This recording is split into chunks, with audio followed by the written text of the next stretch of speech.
উত্তম চরিত্র। কালা, তিনি বলছেন, কানাতিল ইয়াহুদ ও তাকুল, ইহুদিদের একটি ভ্রান্ত ধারণা ছিল, তারা বলতো, এজা আতার রাজুল ইমরাতাহ মিন দুবুরিহা ফি কুবুলিহা, কোন স্বামী যদি তার স্ত্রীর কাছে পেছন দিক থেকে সামনে সহবাস করে, মানে সহবাসের স্থান ঠিক আছে, ক্ষেত্র ঠিক আছে, কিন্তু পেছন দিক থেকে যদি আসে, পায়ুপথে নয়, পায়ুপথে তো হারাম, কিন্তু সামনের যে পথ আল্লাহ পাক যেটাকে শস্য ক্ষেত্র বলেছেন তাতেই আসলো, কিন্তু পেছন দিক থেকে আসলো, সামনাসামনি নয়। কানাল ওয়ালাদু আহওয়াল, ইহুদিদের ভ্রান্ত একটি ধারণা ছিল, তারা বলতো যে এইরকম সহবাসের পরে যদি পেটে বাচ্চা গর্ভধারণ করে বাচ্চা আসে, সেই বাচ্চা কি হবে? টেরা হবে, বক্র, দৃষ্টি বিশিষ্ট হবে। টেরা বুঝেন না?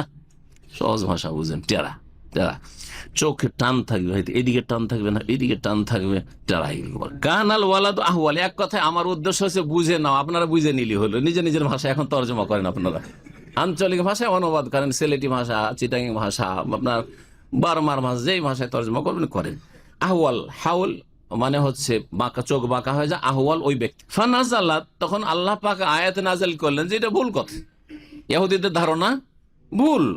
নিসাউকুম হারসুল লাকুম, তোমাদের স্ত্রীরা তোমাদের শস্য ক্ষেত্র, তোমাদের ক্ষেত স্বরূপ। আপনার জমিতে চাষাবাদ শুরু করবেন, জমির পশ্চিম দিকে থেকে করবেন না পূর্ব দিকে না উত্তর দক্ষিণ থেকে, আপনার ইচ্ছা। কারো বলার আছে? না, কারো বলার নেই। ফাতু হারসাকুম আন্না শেতুম, সুতরাং তোমরা তোমাদের খেতে আগমন করো, আন্না শেতুম, যেখান দিয়েই চাও, যেই দিক থেকে চাও। আন্না সেতুম মানে কাইফা সেতুম, যেমন ভাবে চাও, আসলে যেমন ভাবে চাও।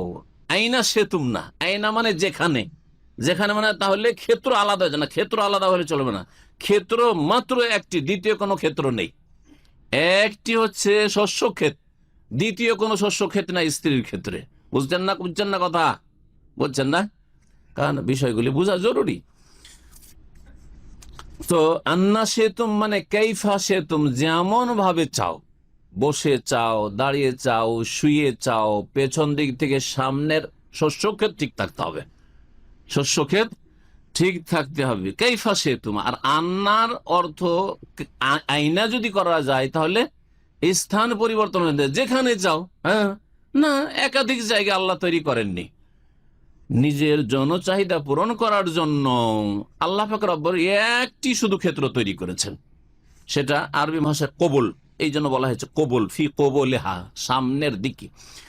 জি, মুত্তাফাকুন আলাইহি, বুখারী মুসলিমের হাদিস, আল্লাহ মুসলিম, আর বাক্যগুলি সহিহ মুসলিমের। এই হাদিস থেকে বোঝা যায় যে ইহুদিরা সহবাসের ব্যাপারে, সহবাসের যে নিয়ম নীতির ক্ষেত্রে তারা বিনা কোনো দলিল প্রমাণে বিষয়টাকে একবারে সংকীর্ণ করে রেখেছিল, যে এইভাবেই শুধু আসতে হবে স্ত্রীর কাছে, অন্য কোনো ভাবে যাওয়াই যাবে না। আর ইহুদিরা মদিনায় বসবাস করতো, ভাষ্যকার বলছেন যে ইহুদিরা মদিনায় বসবাস করত, আর ইহুদিদের পাশাপাশি দুটো আর বংশ যারা মুশরিক ছিল জাহিলিয়াতের যুগে, আওস এবং খাজরাজ, যারা নবী করিম সাল্লাল্লাহু আলাইহি ওয়াসাল্লামের প্রতি ঈমান নিয়ে এসে পরে আনসারীতে পরিণত হইল, আনসার গোত্র, যে আওস এবং খাজরাজ, এরা মনে করত যে আমাদের কাছে তো কোনো ধর্মীয় গ্রন্থ নেই, আর এই ইহুদিদের কাছে তাওরাত আছে, সুতরাং তাদের কাছে জ্ঞান, ধর্ম সম্পর্কে জ্ঞান বেশি আছে, তো ওদের কথাগুলি কি ওরা মেনে নিত, ওদের কথাকে কি করত? মেনে নিত। স্বাভাবিক, দুটো যদি সম্প্রদায় কোথাও বসবাস করে আল্লাহর জমিনে, তো যারা একটু সিনিয়র তাদের কাছে যারা জুনিয়র তারা নতি স্বীকার করে, ঠিক না?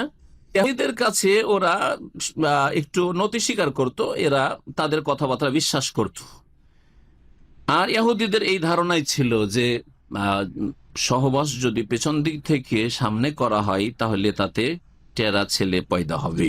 আল্লাহ পাক রব্বুল আলামিন এর খণ্ডন করলেন এবং সাহাবায়ে কেরামদেরকে আল্লাহ পাক অনুমতি দিলেন যে তোমাদের স্ত্রীরা তোমাদের ক্ষেত, সুতরাং যে কোনো নিয়মে তোমরা সহবাস করতে পারো, অসুবিধা নাই, কিন্তু জায়গা একটি না একাধিক। এই হাদিসে ইহুদিদেরকে মিথ্যুক প্রমাণ করা হয়েছে এবং তাদের এই কথাকে বাতিল ঘোষণা করা হয়েছে। ওয়া আন্নার রাজুল আল্লাহু আন ইউজামিয়া যাওজাতাহু আলা আইয়ি হাইয়াতিন ওয়া শাকলিন কানা, আর স্বামীর জন্য স্ত্রীর সাথে সহবাস করা যে কোনো নিয়মে জায়েজ রয়েছে, সামনে পিছনে দাঁড়িয়ে বসে, কায়মাতান জালেসাতান। ভাষ্যকার বলছেন মা দামা যালিক ফিল কবুল, যতক্ষণ পর্যন্ত ক্ষেত্র ঠিক রয়েছে, একটি রয়েছে। আর এইরকম বিভিন্ন রকম ভাবে সহবাস করলে ছেলে এইরূপ হবে, ওইরূপ হবে, এইরকম হয়ে যাবে, ওইরকম হয়ে যাবে, এগুলি কথা ভ্রান্ত কথা, এগুলি কোনো সাইন্টিফিক কথা নয়, আর এগুলি শরীয়তীয় কথা না। আমরা শরীয়তকে বিশ্বাস করব, আর তারপরে যদি যারা বিশেষজ্ঞ তারা যদি বলে মেডিকেল সায়েন্সে, তাহলে সেটা আলাদা কথা, কিন্তু তাও বলে না।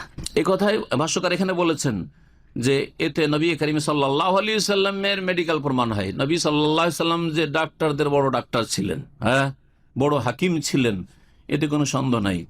এবং এতে নবী করিম সাল্লাল্লাহু আলাইহি সাল্লামের মুজিজা রয়েছে, মুজিজা, অলৌকিকত্ব। এখানেই আজকের আলোচনা শেষ করছি। আল্লাহ পাক রব্বুল আলামিন যেন আমাদেরকে কোরআন এবং হাদিস জানার, মানার, পালন করার তৌফিক দান করেন। আমাদের দাম্পত্য জীবনকে আল্লাহ পাক যেন সুখী করেন। আল্লাহ পাক রব্বুল আলামিন প্রত্যেককে অন্যের হক আদায় করা তৌফিক দান করেন। ভাইদেরকে বোনদের হক আদায় করা তৌফিক দান করেন। বোনদেরকে ভাইদের তাদের স্বামীদের হক আদায় করা তৌফিক দান করেন। আল্লাহ পাক রব্বুল আমাদেরকে পাক পবিত্র জীবন দান করেন। আল্লাহ পাক দুনিয়াতেও সুখী করেন, আখিরাতেও সুখী করেন, জাহান্নাম থেকে রক্ষা করেন, জান্নাতুল ফিরদৌস নসিব করেন। আমিন। সাল্লাল্লাহু আলা নবিয়িনা মুহাম্মদ ওয়া আলা আলিহি ওয়া সাহবিহি আজমাইন।